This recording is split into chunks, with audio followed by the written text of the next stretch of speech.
Ну что же, максимально стандартно для всех. Что мы делаем правильно? Опускаем смартфон в воду и надеемся, что он не погибнет. Это Pixel 7 Pro. Разумеется, топить его люто не надо. Но если есть необходимость такая, то мы его подтапливаем. И потом смотрим, что с ним произойдет. Если ролик есть, значит он у меня не погиб. Или в конце я расскажу, что погиб. IPX68. В соленой воде лучше не топить. А так, по чуть-чуть, почему бы и нет. Правильно, для обзора-то. Всем привет, вы на канале Польза.нет, меня зовут Саня, вы уже увидели, как я топил Pixel 7 Pro, он живой, сейчас я после утопления на него и снимаю вход. После этого вы увидите вход на него же без микрофона Rode, к нему можно подключить проводной микрофон Rode и спокойненько в настройках включить, чтобы звук брался с него. Разумеется, без микро такого это дело работает не очень хорошо, микрофоны у Pixel, конкретно у 7-й версии, что у меня на руках, ловят больше шумов, чем человеческие разговоры, хотя, опять же, они неплохие. Я просто вам говорю относительно флагманов, скажем так. Видали мы и лучше. Разумеется, будет вход также на Sony FX3. Я для интереса уже на лайв-канал выгрузил, как этот телефон снимал фейерверк ночью в Паттайе 7 минут. И сегодня открою еще на Sony FX3 такой же ролик, чтобы вы могли сравнить. Снимал я с двух рук, как снимает Pixel, мне понравилось. Ничего какого-то супер нового я вам не скажу. Здесь хламопроцессор, они почему-то упорно ставят свой тензор. Их право, тротлит. Смарт греется, с прошивками, с автономностью все отлично. Если брать яркость экрана, максималка 1500 нит хватает, но безумный шим. А если брать съемку, можно долго танцевать и рассказывать про какие-то минусы, что шумы с фронталки можно поймать, можно рассказывать, что они постепенно допиливают. Но, несмотря ни на что и вопреки всему, мое мнение, на данный момент у меня фактически все флагманы были, кроме Mate 50 Pro, который, к слову, у DxOMark как раз на первом месте стоит.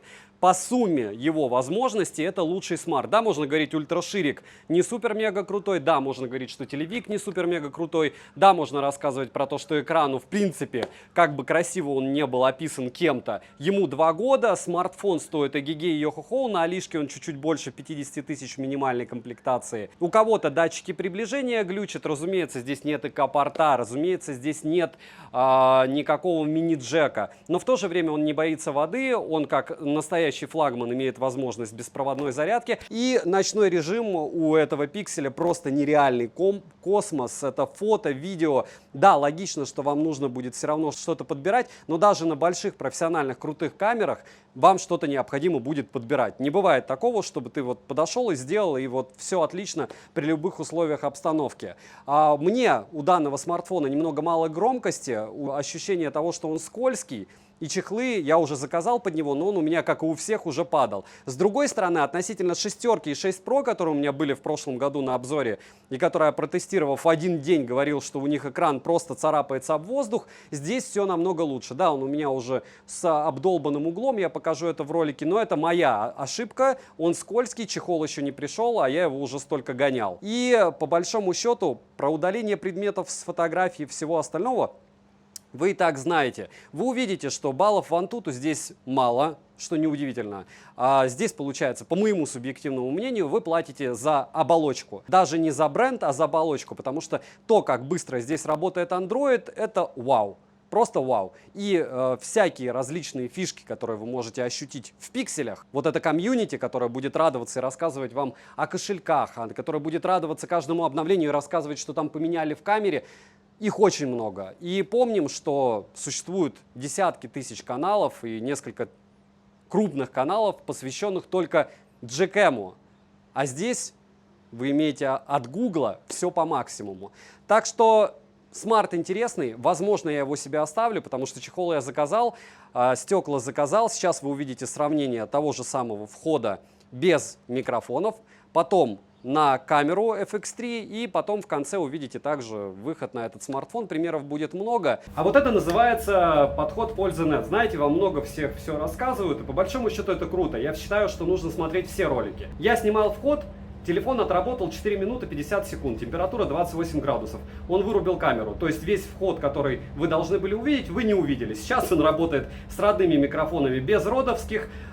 Слов нет, букв нет, то есть 4К 60 FPS на штативе при адекватной температуре, то есть у меня нет ни пота, ни жарко мне здесь, я стою в рубашке.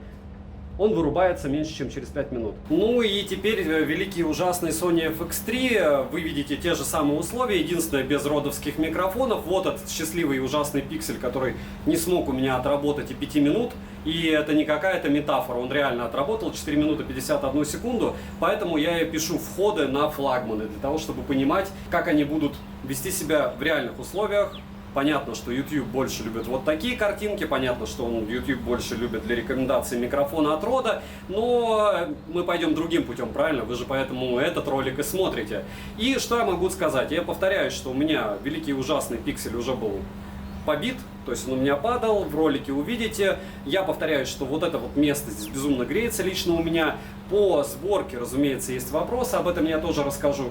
И главное вам сейчас было увидеть разницу в картинке. На выход, наверное, я буду писать на него. Еще раз повторяю, что разницу в картинке можно еще посмотреть при съемках фейерверка на лайв-канале. Ссылку оставлю в описании. Упаковка стандартная для Google в белом цвете с изображением устройства и названием модели. Пакинг неплохой, в комплекте мы имеем кабель для зарядки, сам смартфон, переходник с USB-A на USB-C, краткое руководство и ключ для извлечения слота под сим-карты. В целом это все. То есть никакой защитной пленки у смартфона нет, никакого блока зарядки нет, никакого какого-нибудь самого дешевого чехла нет. Хорошо, что ключ хотя бы для извлечения сим-карт положили. Розыгрыши море, читаем описание, какие сейчас актуальны. 5 Mi Band в 6 серии разыгрываются за лайк, подписку и комментарий к любому видео ежемесячно 30 числа на стримах. Подписывайтесь с колоколом, не забудьте подписаться на телеграм-канал взаимопомощи. Нас там 14 тысяч человек, и телеграм-канал скидок уже 81 тысяча человек. До сотки как-нибудь добьем. Постю только интересное и то, что в основном либо собираюсь сам купить, либо уже купил и рассказал об этом вам. Перейдем же к смартфону. Полетели. Поставляется данный девайс в 3 вариантах расцветки. Это белый, черный и серый. Габариты 7 Pro. Это 163 мм на 76 на 8,9 мм, а весит он 212 граммов. Дизайн устройства от прошлой модели сильно не отличается. Из заметного это блок камер стал по-другому выглядеть, и, разумеется, он на любителя. Тыльная часть выполнена из стекла, а рамки из переработанного алюминия. Сборка куда лучше, чем у 6 Pro, как и качество материалов, но тоже супер-мега топовый не назвать. Корпус марки, смартфон быстро теряет презентабельный вид, ко всему скользкий, из рук вылетает у всех притом. У кого вы не посмотрите обзоры, если люди реально с ним ходили без чехла, 2-3 дня и он уже в сколах. Хорошо, что когда падает, не разбивается.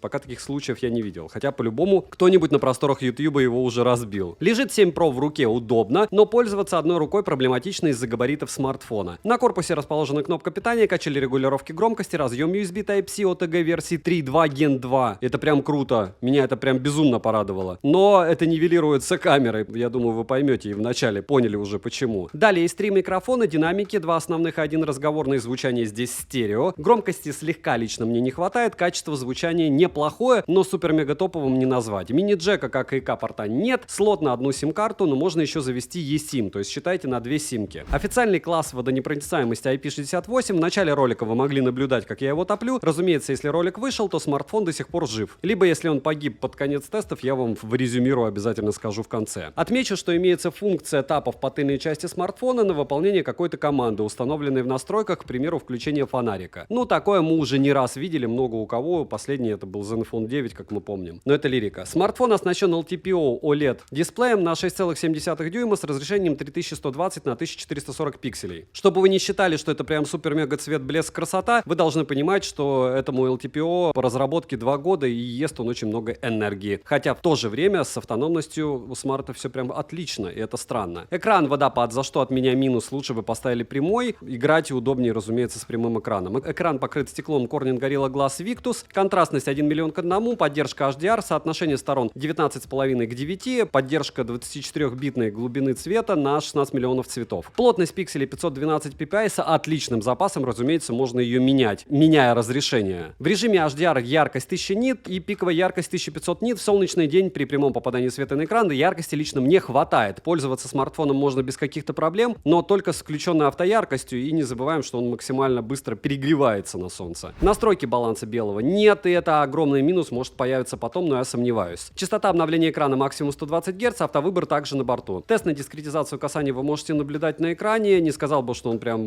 какой хороший, ну и неплохой. Показатели шума вы также можете наблюдать на экране. Результат меня вообще не порадовал. Либо это опять же у меня каждый девайс «Саня, у тебя брак», «Саня, у тебя брак», либо что-то где-то они не там повернули, и кто-то где-то не так что-то проверяет. В общем, в целом на меня шим не влияет, но если есть чувствительные, у них глаза потекут от него. Автояркость отрабатывает корректно и быстро подстраивается под освещение. Always on Display в наличии. Мультитач, разумеется, есть, и экран берет все 10 пальцев одновременно, но с трудом. Разблокировать экран можно при помощи сканера отпечатков пальцев, внедренного под дисплей, и распознавания лица. Сканер отпечатков пальцев работает стабильно хорошо и довольно быстро. Распознавание лица срабатывает даже под углом, что не может не радовать. И сам по себе экран не такой желейный, как был прошлый. В начале и в конце об этом скажу еще не раз, потому что 6.6 Pro царапалась о воздух. Здесь без защитной пленки, во всяком случае, 3 дня можно погулять. Ну а потом, да, конечно, он будет примерно такой же. Подбородок внизу экрана есть, но он маленький. Цвета передаются хорошо, угол обзора хороший. Но опять же, я люблю холодный цвет. Вам, возможно, это дело не зайдет. В настройках достаточно много различных функций для персонализации экрана и интерфейса под ваши предпочтения. Но я не сказал бы, что вот прям исчерпывающий. Я встречал намного больше вариантов настройки. Процессор установлен Google Tensor G2 с техпроцессором 4 нанометра с 8 ядрами. Максимальная частота которого 2,8 ГГц. Также установлен сопроцессор безопасности Titan M2, графический процессор ARM Mali G710 MC10. И как бы что я ни говорил, тротлит это дело ужасно. Какие бы красивые цифры вы здесь не видели, и тесты тоже. Не камильфо вообще. Оперативная память LPDDR5 доступна на выбор 12 гигабайт. Только 12. Внутренняя память UFS 3.1 на выбор 128, 256 и 512 гигабайт, что хорошо. Имеется поддержка встроенного VPN на базе Google One, но данная технология работает не во всех странах. Поддержка высокоскоростного Wi-Fi 6E версии, это последний. Поддержка 5G сетей, которая, возможно, для кого-то актуальна, для кого-то нет. Но всегда хорошо, когда она есть, это значит, что процессор свежий, и обвес у него будет свежий. Для 4G есть 7 и 20 бенд, связь ловит отлично, звучание во время разговора хорошее, микрофоны не подводили, датчик приближения периодически глючит, но я сказал бы, что он глючит раз в 5 дней. Непонятно, с какими программами, непонятно, может быть, с прошивкой допилят. Это не физический дефект. Вибромоторчик тактильно приятный, Bluetooth версии 5.2 с 2 антеннами, NFC поддерживается, можно установить MirPay, разумеется, оплачивать покупки NFC модулем, там и свой кошелек есть, и много всяких плюшек. Google всегда где-то, не считая железа, работает хорошо. Из навигации на борту GPS GLONASS Galileo QZSS. Какую точность показывает GPS, вы видите в городских условиях. Плюс здесь есть внутренний онлайн-перевод в мессенджерах. Это очень удобно. Емкость аккумулятора 5000 мАч. В PC-марке выдал отлично 11 часов 38 минут, а осталось еще 20%. Тест я проводил при 120 Гц на максимальной яркости, но не с максимальным разрешением экрана, чтобы вы понимали. По моим тестам его хватает на 6 часов включенного экрана свободно. Смартфон поддерживает быструю зарядку на скромные 30 Вт и беспроводную зарядку стандартно QI. Как вы понимаете, быстро он не заряжается. При просмотре роликов на YouTube уходит в среднем за 1 час около 10%, в играх за 1 час уходит в среднем, если это PUBG, допустим, то 10%, если это Genshin, то 16% у меня уходило. Но все равно все подлагивает, поэтому неважно, как долго смартфон живет. Он очень плохо оптимизирован под все, во что бы я ни играл. Расход заряда отличный, яркость смартфона во время игры не понижает, но неплохо нагревается. Перейдем же к тестам. Тротлинг-тест проходит плохо. 183 гипса минимально, максимально 370 гипсов, в среднем 235 гипсов на 100 потоках при 30 минутах. Какие результаты в Geekbench, 3D Mark и всем остальном вы сейчас видите. В Antutu результат скромный в 754 тысячи попугаев, и в Storage тесте 50 тысяч, это тоже скромно для данного типа памяти. Стресс-тест прошел не совсем радужно, результаты вы можете наблюдать на экране, если не сказать драматично. Результаты с теста искусственного интеллекта также печально, 538 тысяч. Основной блок камер с тыльной части состоит из 3 сенсоров, двойной LED-вспышки и направленного микрофона. Основной широкоугольный сенсор Octa PD Quad Bayer на 50 мегапикселей, сверхширик на 12 мегапикселей с углом обзора в 125,8 градуса с автофокусировкой и телеобъектив Quad Bayer PD на 48 мегапикселей с 5-кратным оптическим зумом и 30-кратным масштабированием в режиме Super Res. Также имеется датчик LDAF, лазерная автофокусировка, спектральный датчик и датчик мерцания, оптическая стабилизация на борту, как и цифровая. Запись видео доступна в максимальном разрешении 4К 60 FPS. Да-да-да, вы правильно заметили, 8К здесь нет. Нет 120 FPS для 4К, и это а-ля флагман, правда? Фронтальный сенсор на 10,8 мегапикселя находится в верхней части экрана по центру. Я люблю где-то сбоку, хотя кому как. Фокус фиксированный, а угол обзора 92,8 градуса. Максимальное разрешение для съемки видео 4К 60 FPS, что отлично. В стоке имеются различные режимы для фото и видеосъемки, интересных, как по мне, достаточно. Ночной режим мне лично понравился. В плане качества фотосъемки и видео видео с тыльных сенсоров хочется сказать, что оно хорошее, но невероятного чего-то нет. Просто хорошее с приятной цветопередачей без сильных пересветов. Также можно в настройках камеры выбирать, с какого микрофона будет идти запись, если вы будете подключать родовские микро. Но все эти фишки сразу же перечеркиваются тем, что у меня при 4К 60 FPS смартфон перегревался через 4 минуты. Как по мне, это недопустимо. Если вы будете снимать только на морозе, хорошо. Но если у вас вдруг температура будет плюс 25 за бортом, то вот такая печаль сегодня. В конкретно моей модели вполне возможно. Я допускаю, что у всех, кто тестировал пиксели, они не заметили, что он не может снимать 5 минут, либо у них какие-то другие пиксели, супер собранные, с другими процессорами, и поэтому они у них могли снимать. Пример я могу привести OnePlus 9 Pro. Прошлогодний флагман, он также перегревался через 5 минут, но потом с обновами ограничения убрали, но снимать 4К 60 FPS невозможно, так как съемка фризила. Вот такой вот OnePlus 9 Pro. Лагало, тормозило и был лютейший рассинхрон аудио и видео. В пикселе я не думаю, что с прошивками перегрев бесследно исчезнет. Я думаю, что он вообще не исчезнет. Пример вы сейчас увидите. Pixel 7 Pro, 4К 60 FPS. Ну, плавненько. Если нажму, ультрастабилизация и так вроде работает. То есть, если это быстро, вот так плавно, X2, X5. Странно дрожит, но опять же 4К, X5, X2, X1 и ультраширик. 4К 60 FPS, надеюсь, не забанят за съемку из-за музыки. Хотя недолго еще снимать. Даже в клубе, видите, как отрабатывают. Ультраширик 4К 60 FPS. И вообще супер. 4К 60 FPS. Pixel 7 Pro. Место для барбекю. Внизу спортзал. Но это вот рядом с этим кондоминиумом 31-этажным. Я понятия не имею, как это, наверное, люди сами приходят и мутят или здесь что-то происходит. Но все оборудовано. Много разных зон, только здесь не работает. И здесь получается еще один бассейн и выход на пляж. Да, с пляжа. Вот так 4К 60 FPS.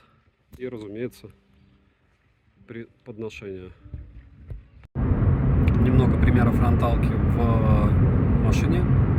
X1.4, X1. И вот так отрабатывает микро и камера. Основная камера. 4К 60 FPS. И насчет автофокуса. Раз, два, три. Не самый быстрый, но хороший. Pixel 7 Pro, фронталка, 4К 60 FPS. Максимально ужасные условия были. Сейчас уже получше, разумеется. Потому что здесь есть ТЦ. И вы сами видите, что можно посмотреть на Asus Zenfone 9 обзор и посмотреть, что в тех же условиях у него происходило с пикселями, потому что по-другому запись не назвать. Эта штука что-то там вытягивает. И стабилизация, и все-все-все. Радует. Видите, по улыбке. Камера радует. Оставляю себе этот смарт. 500 раз за ролик скажу. Я похвалил Pixel 7 Pro, а он у меня после фронталки на улице просто ушел в ребут. Надеюсь, это потому, что он какие-то обновы скачал. Очень быстро и очень резко решил остановиться, но вот так. Эскалатор 4К 60 FPS. Буквально 5 секундочек. Я видел фриз вот сейчас, но вы вполне возможно его не видели, кстати. 4К 60 FPS, недостаточно освещения, но вот так можете предметы снимать на основную камеру. Немного колорита.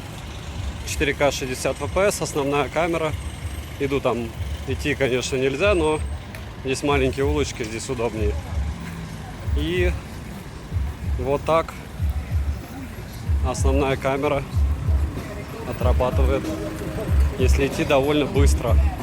Дождя нет, ветра практически нет, так что микрофоны оценивайте абсолютно из разряда ветер только от движения. И фронталка снизу, наверху, и X1.4. Так, я думаю, вы делать не будете, руку нужно полностью вытягивать тогда. 4К 60 FPS и немного заката на основную камеру. Вот сейчас иду, возможно, поснимаю еще фестиваль фейерверков, но пока в планах этого дела нет. В всяком случае, посмотрите, как отрабатывает камера в режиме съемки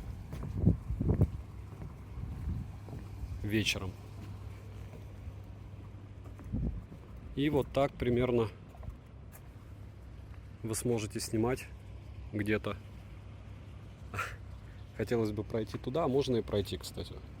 И посмотреть, как там будет съемка вестись рядом с бассейном. Вот так примерно все это дело будет выглядеть. У меня трясется, я не знаю почему, с оптостаб. Вы видите, как его колбасит. Возможно, не видите, но у меня картинка прям трясется. Может быть, из-за высоты. 4К 60 FPS. Ночь. Паттайя. Ну, относительная ночь. То есть здесь у нас 18.2. Вот вам и автофокус ночной. Обнова была где-то часа, наверное, 4 устанавливались на 26 мегабайт. Но у меня она встала, и теперь телефон не перегревается, и стаб у него не колбасит. Мир налаживается. Эта толпа идет за фейерверками. Если хотите полностью их посмотреть, 4К 60 FPS, разумеется, сейчас. И, разумеется, это Pixel 7 Pro. Так вот, на лайв-канале, на FX3, я запишу салютик один. Посмотрите, как это здесь выглядит. Это, конечно, не Шанхай и не Москва, но с пляжем. Ночная съемка, 4К 60 FPS, подготовка к празднику завершена. Осталось 40 минут. 4К 60 FPS. Это великий и ужасный Pixel 7 Pro. Салют в Паттайе. Также это снимается на Sony FX3. Разумеется, это я выложу на лайв-канале, но эпичнее, конечно, выглядит на смартфоне, в разы при том. Сейчас буду переключаться на ультраширик, на X2, на X5. И это ночь хочу отметить. Хотя, опять же, это огоньки. Еще немного ночной толпы на фестивале. Ну, без давки хотя бы. С одной руки. Все фоткаются, снимают видео и, разумеется, едят. Ночных много различных заведений для еды и, разумеется,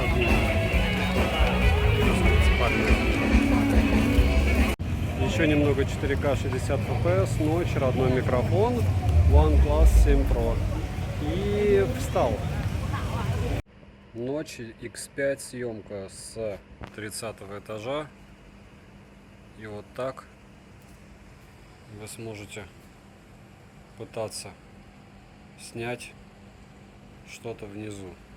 Видно плохо, хотя освещение, кстати, лучше, чем видно. Странно. Это X1, это X3, это ультраширик. И давайте-ка выберем что-нибудь, какой-нибудь объект. X1, X2, X5, X20.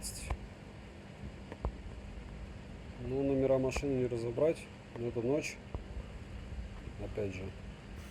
Минусы: нет мини-джека, нет ЭК-порта, нет места под microSD. Экран царапается быстро, смартфон греется вне зависимости от сценария использования, перегревается во время съемки видео, экран водопад, блок камер, старый экран. Ну и много еще минусов сверху, начиная от цены, потому что она абсолютно неадекватна, учитывая то, что мы получаем в итоге. Заканчивая комплектом и его возможностями. Серьезно, не иметь во флагмане 8К, ну опять же, это их видение того, как должны развиваться технологии. Но я считаю, Pixel мог бы чуть-чуть побольше денег потратить на железо, чтобы мы получили какой-то более оптимизированный девайс. На данный момент он не оптимизирован вообще, а процессор их бесполезен в принципе. Лучше бы они Dimensity ставили или Qualcomm-овские процы, это лично мое мнение. Хотя увидим, может быть, в следующем поколении будет какая-нибудь волшебная штука. Цену можете посмотреть по ссылке в описании к видео. На Алиэкспрессе адекватно абсолютно. Я получил, как и мои подписчики, этих пикселей много. Варианты можно брать. Японский вариант, это он щелкает, не отключить звук камеры. Либо вариант вариант из США на пару тысяч дороже. В целом, хотите поиграться, пожалуйста, если купите на Алишке, на Авито, вы его потом скинете, может даже чуть-чуть дороже, если не успеете разбить. Не забудьте подписаться на телеграм-канал взаимопомощи, телеграм-канал скидок. Огромное спасибо всем, кто посмотрел, и не забудьте написать какой-нибудь комментарий под обзором, потому что я вот не знаю, нужны вам такие обзоры не особо позитивные или не нужны. У всех пикселей есть свои плюсы и минусы. Допустим, Pixel 6a, я делал обзор только на лайв-канале, он был ужасен. Но за 20 тысяч рублей, за которые его продавали на Алиэкспрессе, цвет, блеск, красота, особенно для тех, кто любит фотографировать.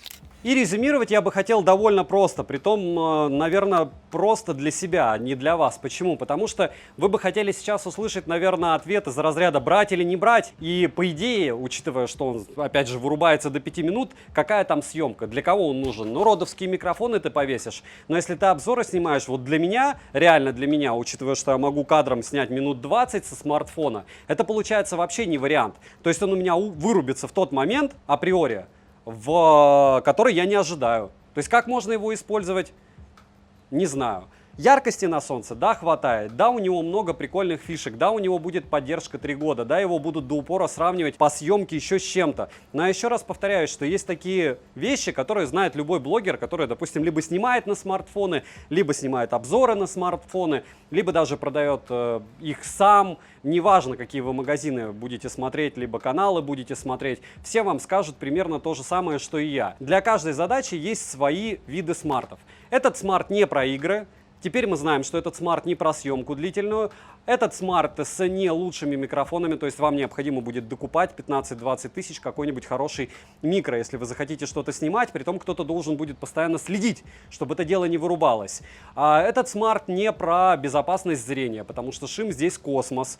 И по большому счету, про что этот смарт? Ну, про то, что вот как люди некоторые ходят, а у меня Sony. А у меня зато Pixel, а у меня зато Huawei. Я не могу подписчикам советовать Huawei без Google сервисов, потому что их старые процессоры, как бы они ни фотографировали, что здесь каждой фотографией занимается или зарабатывает, ну, прямым текстом. Какой-нибудь Xiaomi 11s уже снимал классно. И фото, и видео. Если у тебя прямые руки, получается, тебе достаточно купить какой-нибудь смарт за 1015, просто с упором на камеру. Все.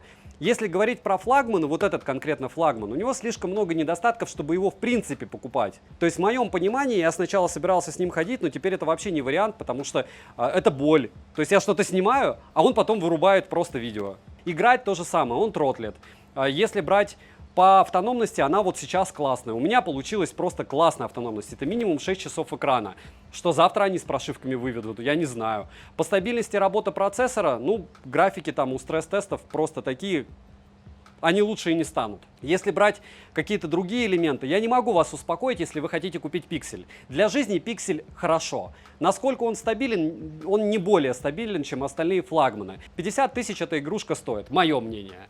Рекомендовать ее для постоянного использования я точно не буду, потому что это такая же провальная версия, как 6 и 6 Pro. Хотите отличаться? Ну, отличайтесь. Отличайтесь тем, что у вас будет какая-то боль. Боль в плане перегрева, вырубании при съемке и осознании того, что... А для чего этот смарт? Для того, чтобы сказать, что у меня Google Pixel, что я мог за него в России выложить соточку, либо в каком-нибудь серомагазине 65, либо там на Али 50 тысяч, и потом ходить и говорить, а вот я особенный. В чем особенность? А я скажу вам, в чем особенность. Я уже второй раз, опять же, на него записываю выход. Теперь он через 4 минуты вырубился. Девайсу не мое, однозначно не мое, да. На Алишке 50 тысяч с копейками покупайте, играйтесь. Не советую, как и телефоны от Huawei со старыми процессорами, без Google сервисов. Не советую, как и заоблачные ценники на Sony. Абсолютно никому. Ну, опять же, это ваш подход, ваш выбор. Сейчас за 20 тысяч вы получаете море смартфонов фактически на рынке, которые могут полностью удовлетворить ваши потребности без беспроводных зарядок, единственное, и без защиты от влаги, исключая Samsung, которые за 20 тысяч лагают, но защита от влаги у них есть. Девайсу, еще раз повторяюсь, не мое, да, пишем в комментах, как вам такой подход. Могу сделать ролики лояльнее, интереснее, приятнее, чтобы у вас появилось желание покупать, может быть. Можно покупать за 50, поиграться и продать на Авито. И сказать, что я попробовал 7 Pro, он классный. Дайте мне следующий смартфон. За любой комментарий больше 5 слов огромное спасибо, вы помогаете проекту. Добра и удачи вам, дорогие друзья.